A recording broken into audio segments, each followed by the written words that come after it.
Einfach mal alles loslassen und ab geht's.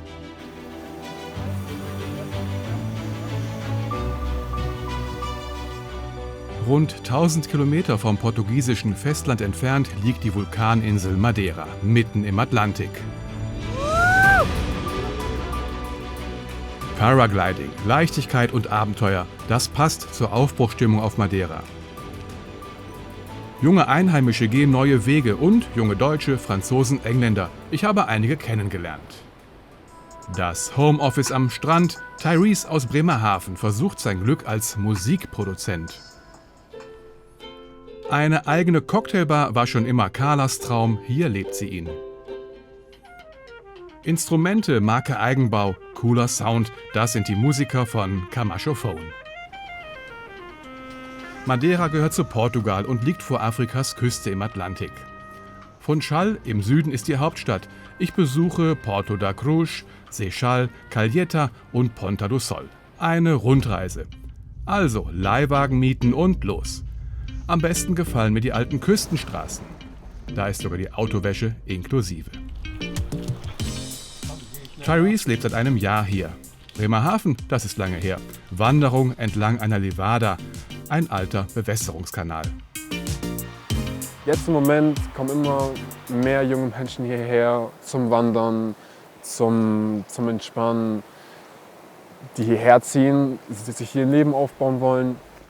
So wie er selbst, 20 Jahre und ziemlich begeistert von der Natur. Man hat auf der Südseite mehr diese sandigen Töne und das Steinige und auf der Nordseite gibt es mehr Pflanzen, mehr Fauna, ist grüner und das Klima ist auch anders als hier. Die Kanäle verteilen das Wasser auf der ganzen Insel. Unsere Wanderung ist spektakulär und nur was für Schwindelfreie. Wo es am steilsten ist, das ist natürlich kein Geländer. Vielleicht hilft manchen der Glaube. Aber wir haben ja hier höheren Beistand. Oft beginnen die Bewässerungskanäle in der Inselmitte. Da kommt das meiste Wasser her. Viele Wanderungen führen an diesen sogenannten Levadas entlang. Keine großen Steigungen, perfekt. Richtig toll. Im April und Mai ist die Zeit der Zuckerrohrernte. Die harte Arbeit muten sich nur noch wenige Bauern zu. Das war mal anders. Vor etwa 500 Jahren war Madeira größter Zuckerrohrproduzent der Welt und wurde richtig reich. Zucker, das weiße Gold. Heute kommt das meiste aus Brasilien und Indien.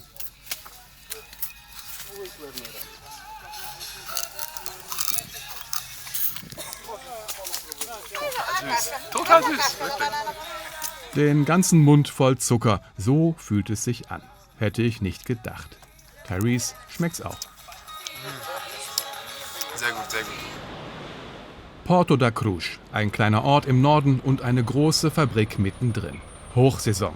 Von der ganzen Insel wird das Zuckerrohr herangeschafft. Daraus wird hier Rum produziert. Für einen Liter braucht man 12 Kilogramm Rohstoff. Die Zuckerrohrfabrik ist eine der letzten auf Madeira und zugleich Museum. Uralte Dampfmaschinen sind im Einsatz. Erst wird das Rohr gehäckselt und ausgepresst, dann aus dem Saft der Alkohol destilliert. Der Rum Agricole ist besonders intensiv im Geschmack. Carla führt Besucher durch die Fabrik, wir sind in der Destillerie. Frischer Rum mit etwa 70% Umdrehungen. Man riecht das richtig hier, das ist alles rum. Und muss natürlich probiert werden. Unglaublich aromatisch, wirklich. Süß. Und ich probiere noch eine Spezialität in der Bar gleich nebenan. Jahrelang in Eichefässern gereift, bekommt der Rum eine ganz neue Note. Also man riecht den Wein und man schmeckt den Rum. Lecker. Lecker. Weiter geht's. Eine Autobahn mit Meerblick. Und dann unter dem Flughafen hindurch. Darüber starten die Urlauberjets. Im Hintergrund die Halbinsel São Lourenço. Der vulkanische Ursprung Madeiras ist hier besonders gut sichtbar.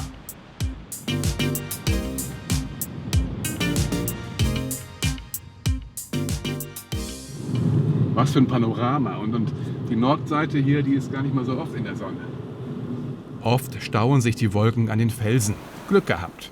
Auch hier scheint die Sonne in der Bucht von Seychellen. Madeira ist zum Hotspot für Surfer aus aller Welt geworden. Hier üben die Anfänger.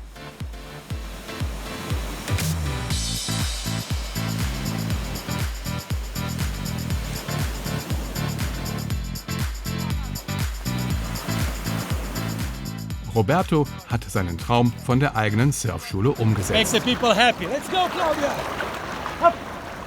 Dafür ist er aus Lissabon nach Madeira gekommen. Sowas hier, das macht mich glücklich. Naja, und den anderen die Tipps geben, die ich nicht bekommen habe, als ich surfen gelernt habe.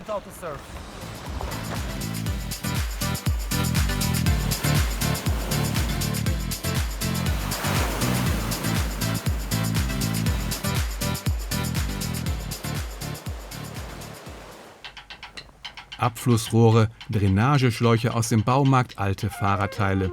Auch so kann man Musik machen mit dem Tubaphone, das Markenzeichen der Streetband Camachophone. Die Musiker lieben das Besondere, der Sound, die Orte, an denen sie spielen. Die alte Hafenmole von Ponta do Sol zum Beispiel. Ich bin Perkussionist. Ich spiele die Drums, dieses Instrument hier und ein bisschen von allem. Duarte ist 32 Jahre und hat in Funchal Musik studiert. Ja, und es ist echt eine einzigartige Band. Absolut sicher. Eine Frau und 5 Männer, Camachophone. Die Band ist aus der Not geboren.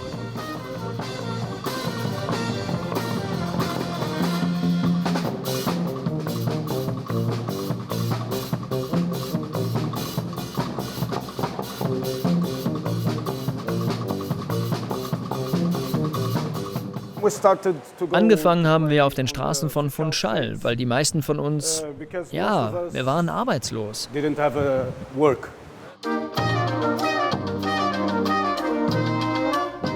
Mittlerweile sind sie sehr gefragt, auch auf großen Bühnen. Auf der Insel kennt jeder die Gruppe.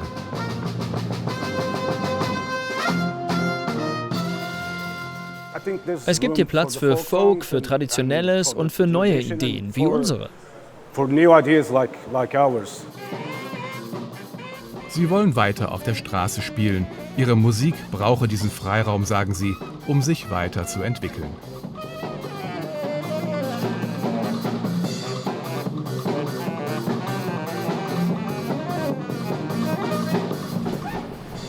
Ponta do Sol an der Südwestküste ist auch zum Hotspot digitaler Nomaden geworden, die hier leben und arbeiten.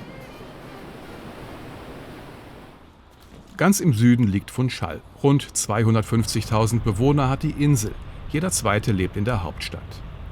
Die Lage am Atlantik, der Hafen, das heißt täglich fangfrischer Fisch. Im historischen Fischmarkt bereiten die Händler jeden Morgen die Auslage vor. Also früh aufstehen. Von der Galerie gibt's die beste Sicht auf Muscheln, Bacalhau und Thunfisch. Und auf den schwarzen Degenfisch. Nicht schön, aber lecker. Der Espada Preta. Ein Fisch, der 800 bis 1000 Meter tief lebt, wenn er noch lebt. Mitten in der Altstadt ist der Mercado dos Lavradores. Blumen, Obst, Gemüse, fast alles kommt direkt von der Insel. Tomaten, Süßkartoffeln, Bananen und Exotisches wie Papaya oder Maracuja. Funchal, das heißt viel Grün, prächtige Gebäude und koloniale Vergangenheit. Im Jahr 1418 hat der portugiesische Seefahrer João Zarco die Insel entdeckt. Die eigene Musik, die Instrumente nach alten Formen in der Manufaktur selbst gebaut, die Ukulele etwa. Auch so kann man seinen Traum leben. Ganz nebenbei führt Enrique auch eine Inseltradition fort. Die Ukulele wurde nämlich auf Madeira erfunden. Auch die noch kleineren, Braguinha und Machete, stellt er her. Das ist eine Machete. Diese Form hier ist von einem der Instrumentenbauer von Madeira.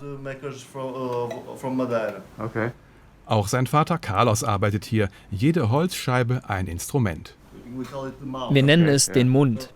Wir nehmen hier die Holzscheibe heraus und dann kommt das Datum drauf. Das nennt ihr dann Time Machine. Ja, genau. Wir nennen es Time Machine. Das hier ist meine Arbeit. Okay. Eine Art Firmengedächtnis und Erinnerung an die Instrumente, die Enrique hier gebaut hat und auch selber spielt.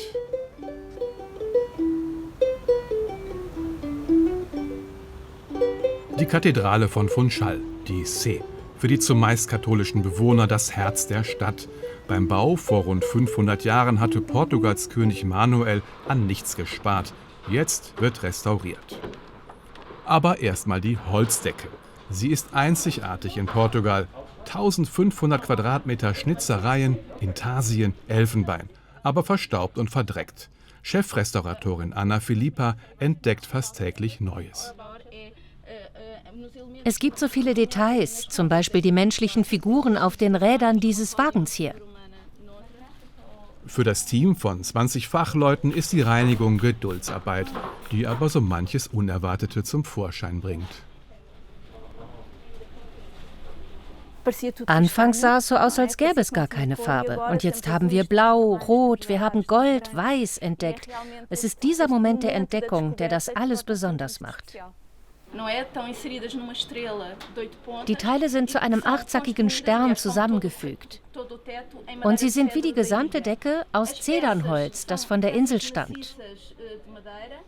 Das sind alles Massivholzstücke, die von hier bis zur Innenseite der Decke gehen und dann mit Blattgold versehen werden. Und so sieht die Decke nach der Restaurierung aus, prächtig wie vor 500 Jahren. Ja, ich bin stolz. Und ich arbeite hier mit dem Gefühl, eine wirklich große Verantwortung zu tragen.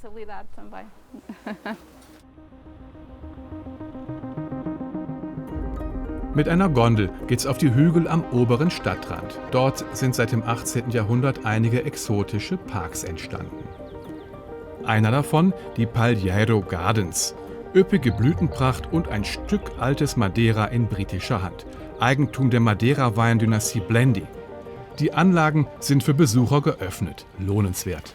Der Park macht richtig gute Laune. Von Funchal aus im Auto oder auch per Rad geht's auf den Pico do Arieiro. Dritthöchster Gipfel, gut 1800 Meter hoch. Aussichtspunkt und Startpunkt für anspruchsvolle Wanderungen.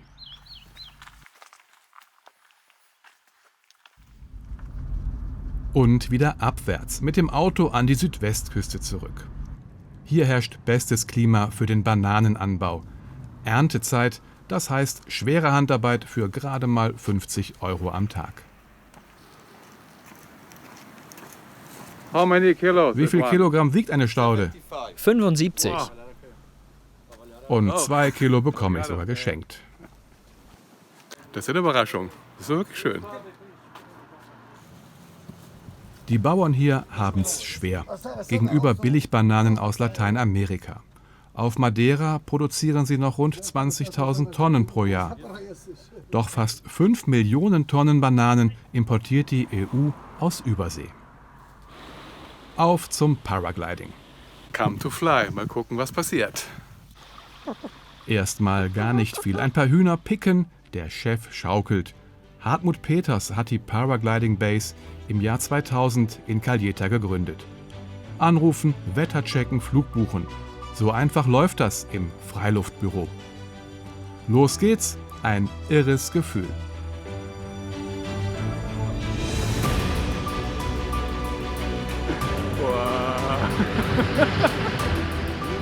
Diese engen Kurven in Schräglage können wirklich süchtig machen.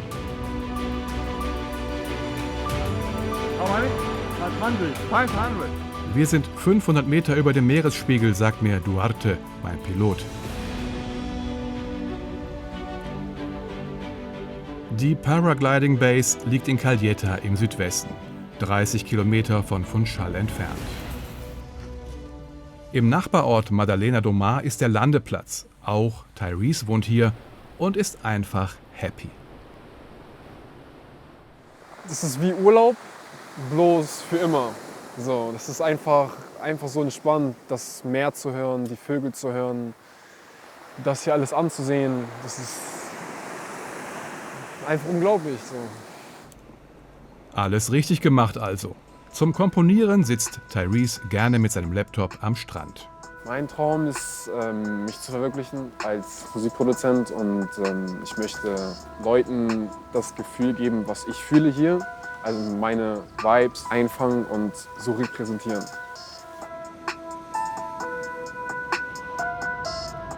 Nochmal zurück nach Calheta zu einem Paar, das seinen Traum schon lebt. Nach dem Studium in England haben sie diese Cocktailbar eröffnet. Martin und Carla wollen an die vielen Madeira-Auswanderer erinnern. Darum gibt's Cocktails auch im Reisekoffer. Viele sind nach Hawaii ausgewandert, um dort in der Zuckerindustrie zu arbeiten. Und die nannte man Pukiki. Und an der Bar gibt's zum Beispiel Pukiki Cafezinho. Cocktails typisch Hawaii, gemixt von Martin aus England und Carla, die von Madeira stammt. Sie hatten großen kulturellen Einfluss, auch bei den Speisen. Ob Malassadas, also süße Krapfen, oder Schweinefleisch in Essig, alles typisch Madeira. Aber das Wichtigste ist die Ukulele. Jeder denkt, sie kommt von Hawaii, dabei kommt sie ursprünglich von Madeira. Darum haben wir diesen Platz geschaffen, um das auch richtig zu würdigen. Mit fantasievollen Rum-Cocktails und mit diesem Exemplar. Diese hier ist ein Original des Erfinders, Manuel Nunes. Er hat seine Instrumente immer hier oben signiert. Manuel Nunes, Erfinder, 1879. Wir haben Jahre gebraucht, um sie zu finden. Er hat nur ein paar hundert gebaut, vor mehr als 100 Jahren. Das war echt nicht einfach. Kannst du sie spielen? Diese hier ist nicht gestimmt, tut mir leid. Es klappt dann doch. Mit einer anderen Ukulele aus Madeira. Und die Gäste träumen dabei vielleicht von Hawaii. Manche Straßen hier haben ein sagenhaftes Gefälle, 32%, Achterbahn-Feeling im eigenen Auto. Also Nerven bewahren, auf der Fahrt zu einem anderen jungen Paar im Ort. Das ist Fabrice, geboren in Paris, Finanzmanager in der Schweiz, jetzt Biogärtner. Und wenn er nicht gerade Blumen gießt, am liebsten als Surfer in den Wellen unterwegs. Seine Partnerin Anna stammt von hier. Sellerie, frisch aus dem Garten. Hier hast du was zum Kochen für den Abend. Oh, vielen Dank. Was für eine Überraschung. Lass uns mal nach den Eiern sehen. 5 Hennen leben im Stall, The Happy Chick-In. Mal gucken, was wir heute haben. Die haben schön gearbeitet. 5 Stück. Anna und Fabrice haben in der Schweiz gelebt und im Grunde nur gearbeitet. Es war so, dass Anna und ich beide ziemlich müde und erschöpft waren. Wirklich mental erschöpft. Und wir hatten die Möglichkeit, unser Leben zu verändern. Aber das ist ja nicht so einfach. Normalerweise hält man doch fest an dem, was man hat und kennt. Wir haben aber eine echte Kehrtwende gemacht vor 5 Jahren und ich glaube, wir sind am Ende unseres Weges angelangt. Stimmt. Biogarten und 3 Gästehäuser sind fertig, die Casas da Vereda sogar mit Infinity Pool. Fabrice und ich, wir lieben es zu reisen. Und irgendwann haben wir uns gesagt, warum nicht selbst Gastgeber werden, anstatt immer nur Urlauber zu sein. Kann ich mal was sehen? Das ist unser Studio. Es ist ein alter Stall im typischen Madeira-Stil. So, hier ist es, unser kleines Studio. Platz genug für 2 Personen. Kosten ab 100 € pro Nacht. Mal wieder ein ganz besonderer Ort. Eine unglaubliche Aussicht und eine entspannte Atmosphäre. Leben, arbeiten und surfen auf Madeira. Kein Wunder, dass so viele davon träumen. Und nicht wenige Menschen sich diesen Traum auch erfüllt haben.